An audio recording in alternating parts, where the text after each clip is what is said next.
Olá, eu sou Felipe Cassiano, professor de redação e vou trabalhar hoje a respeito do tema sobre doação de órgãos no Brasil.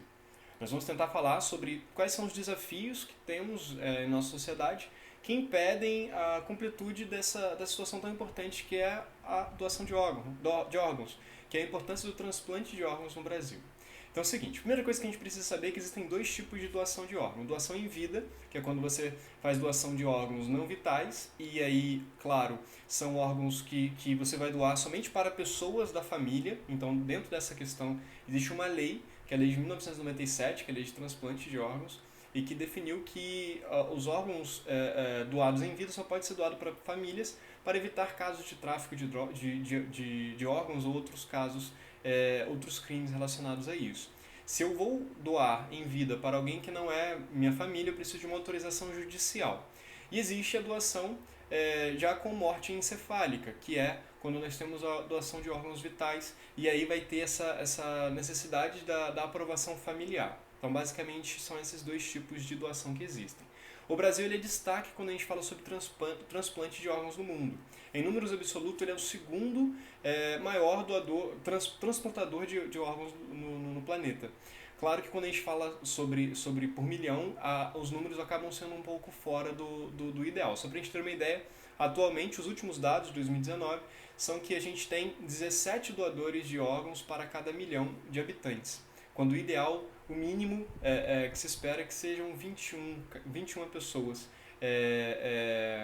a cada milhão. Né? Então, apesar do Brasil ser destaque nessa situação, ainda tem muitas coisas para conseguir chegar lá.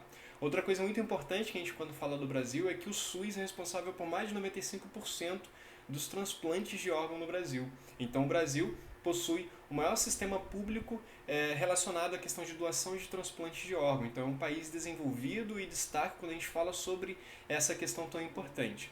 Só que nossa população é muito grande e isso acaba não atingindo a totalidade das pessoas que precisam desses órgãos. E aí, claro, muitas pessoas acabam morrendo nas filas de espera por órgãos que elas estão tanto precisando. Né? Então, a gente pode colocar isso como um ponto dentro do nosso texto de que o Brasil está melhorando os índices, os números quando a gente fala sobre doação de órgãos nos últimos anos. Só para a gente ter uma ideia, o investimento também aumentou muito. Nos últimos 10 anos, passou de 458 milhões o fundo que era destinado à questão de transplante de órgãos para mais de 1 bilhão de reais no ano de 2019. Então, existe um investimento muito forte governamental, existe uma preocupação muito grande quando a gente fala sobre Estado em relação a essa questão do SUS e tudo mais, só que a gente não tem ainda o número adequado para que todas as pessoas possam ser salvas com os órgãos que elas tanto precisam. Dentro dessa situação, a gente pode então começar o nosso texto fazendo essas contextualizações, pode também falar sobre um pouco de história, falar sobre como é recente essa questão de transplante de órgãos. Né? Então, o primeiro órgão transplantado foi em 1954 nos Estados Unidos, e o Brasil teve o primeiro órgão transplantado em 1964. Foi um rim nesses dois casos. Então, são muito recentes, né? Tem menos de 60 anos, 60 e poucos anos só, essa questão da capacidade da medicina de fazer um transplante de um órgão, seja entre pessoas vivas ou entre uma pessoa morta e uma pessoa viva. Essa questão de ser recente faz com que a gente crie vários obstáculos. Então, quando a gente aborda esse tema, a gente vai falar sobre os desafios, os obstáculos que impedem o maior número de doadores.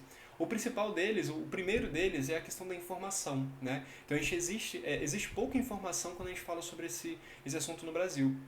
Existem muitos mitos relacionados a isso. Né?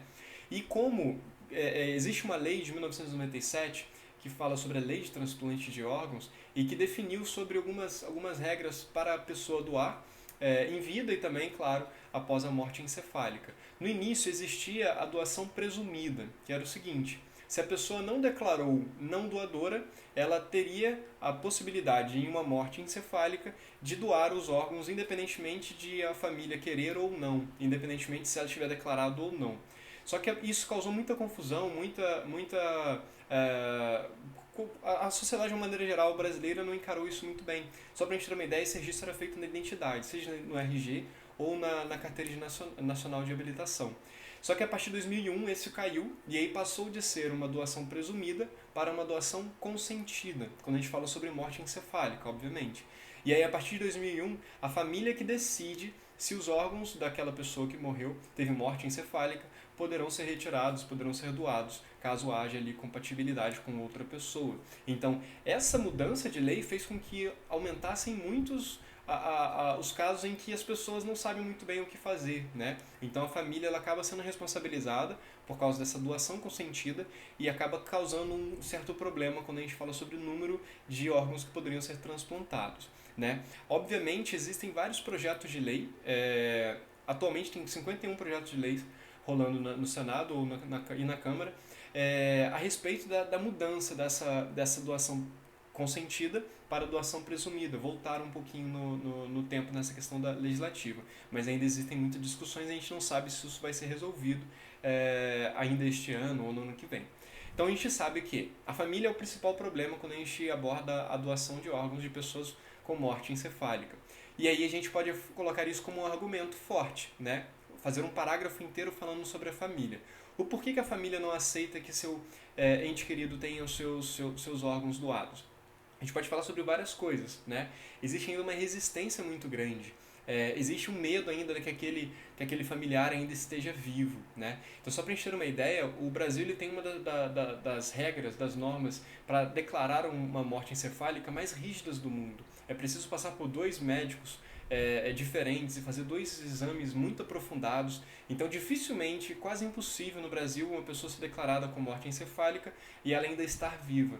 Só que a gente não sabe dessas informações. Então a falta de informação faz com que essa família acabe acreditando no milagre, né? Então a gente pode falar sobre essa característica mesmo religiosa brasileira de acreditar sempre que tudo pode acontecer e que por só o cérebro ter morrido, né? Então ele acredita que só o cérebro morreu, mas pode haver um milagre e a pessoa acabar ressuscitar logo depois, né? Então existe um problema de compreensão.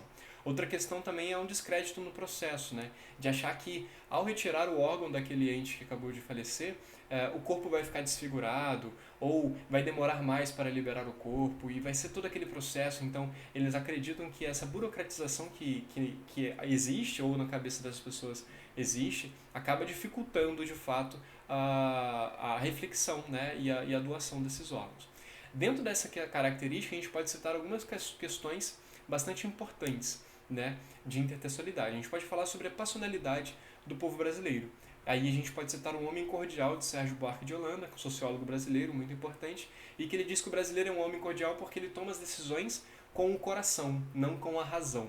Então aí encaixa perfeitamente nesse tema porque a família está ali extremamente com as emoções à flor da pele, né? E acaba tomando essa decisão com uma característica de passional mesmo, de paixão, de amor, de emoção. E deixa um pouco a razão de lado. E aí esquece que isso poderia ajudar tantas outras pessoas, né? Com a questão da empatia e tudo mais, de como que isso poderia ajudar a sociedade. Então só pensa no seu próprio problema naquela realidade ali, que claro, é um problema muito grande quando a gente fala sobre morte de alguém muito próximo, mas aí a gente pode falar sobre essa passionalidade, o homem cordial, a cordialidade do homem brasileiro, e acaba sendo uma média do brasileiro não querer ajudar o próximo porque eu estou sofrendo, né? Então esse sofrimento acaba sendo mais importante do que a solidariedade, do que a empatia dentro daquele processo.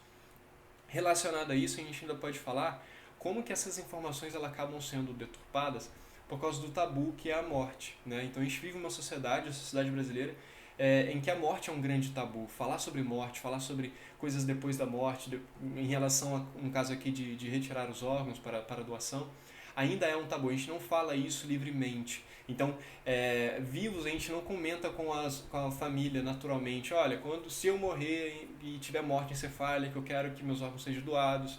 E a gente não tem essa conversa muito natural. Então a gente pode falar sobre esse tabu. Podemos até falar sobre a ordem do discurso do Foucault, quando ele fala que alguns assuntos são silenciados na sociedade.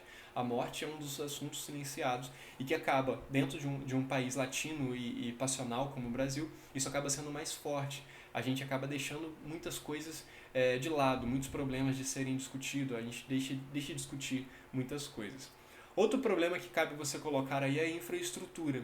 para a universalização dos órgãos doados, né? Então o Brasil ele destaca nesse transplante de órgãos, só que ao mesmo tempo ele tem um déficit nos doadores, no número de doador.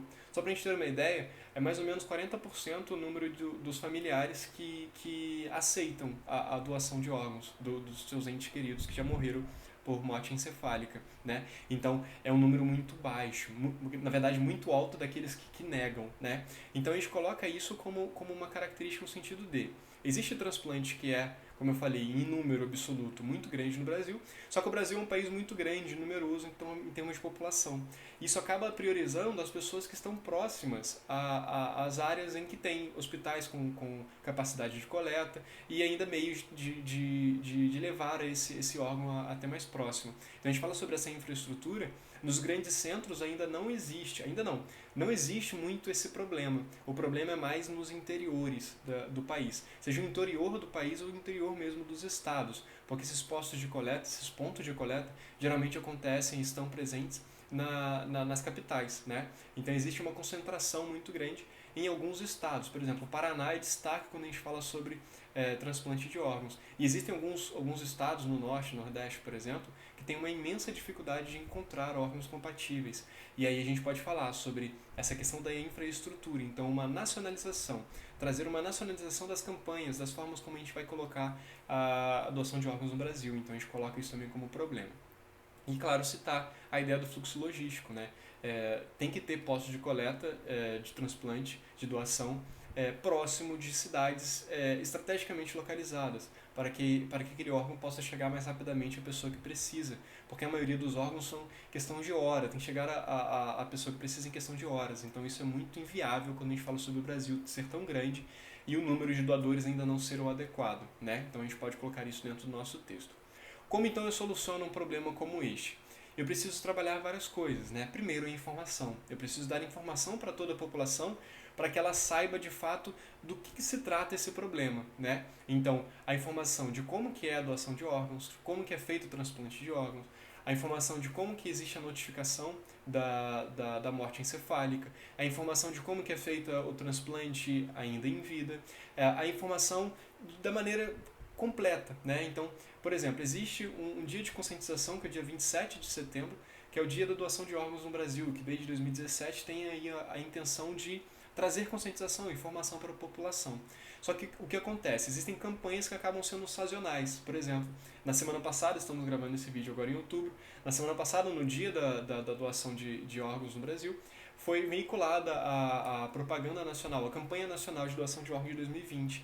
Mas isso acontece somente em setembro, né? Setembro tem o Setembro Verde, que é também a doação de órgãos. Então a gente pode questionar isso, colocar na proposta de intervenção de tirar essa sazonalidade e fazer com que essa campanha seja direta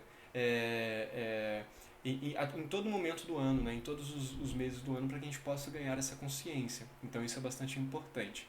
Quem pode fazer isso? O Ministério da Saúde, fazer campanhas a respeito disso. A gente pode falar também em parcerias com a mídia, então a mídia fazer campanhas, propagandas em sua programação. Pode fazer também em relação a ficções engajadas, abordando esse tema, sobre a importância da doação de órgãos. Pode falar também sobre a vinculação de propagandas em redes sociais, então para melhorar a informação. Melhorando a informação, eu posso também dar a responsabilização para a família, então que essas propagandas conversem com a família. Porque geralmente quando existem essas propagandas, é assim, seja um doador, avise sua família que você quer doar os seus órgãos. Só que isso não é tão forte, não tão impactante. Então a propaganda às vezes tem que entrar na família, né? Porque às vezes a pessoa até fala, mas a família naquele momento de dor acaba deixando de lado essa vontade da pessoa que já não está mais ali presente, né? A gente também pode falar sobre uma alteração da lei, como eu falei, existem esses projetos de lei, então precisa aprovar uma lei para a doação presumida, para que todos sejam doadores, a não ser que declarem que não o são, porque aí facilitaria muito todo o processo, né? Então a gente pode falar isso para aumentar os casos, os números de doadores de órgãos no Brasil. E acompanhar alguns países são destaque porque tem essa doação presumida, né? Então o Brasil acabou regredindo quando a gente fala sobre legislação para atingir o maior número de pessoas possível, tá? E também, claro, quando a gente fala sobre doação em vida, a gente pode falar sobre campanhas, por exemplo, medula óssea também, fazer campanhas de divulgação para que as pessoas possam doar, né, para que possam ter ali o banco para compatibilidade, né, então isso é bastante importante. Então, cabe também na intervenção, se você quiser, falar também da questão de doação de órgãos em vida, que também é muito importante.